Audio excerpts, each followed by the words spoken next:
Should you arch your back when performing bench press?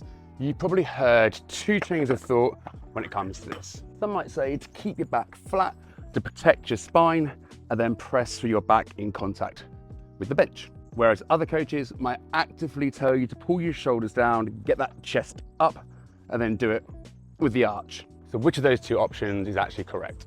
So one thing we do need to think about is the position of the shoulder. If I lie totally flat on the bench, there's a greater chance of my shoulders being set forward and lifted. So when I come down, there's more of a chance that I'm shrugging at the bottom of the movement.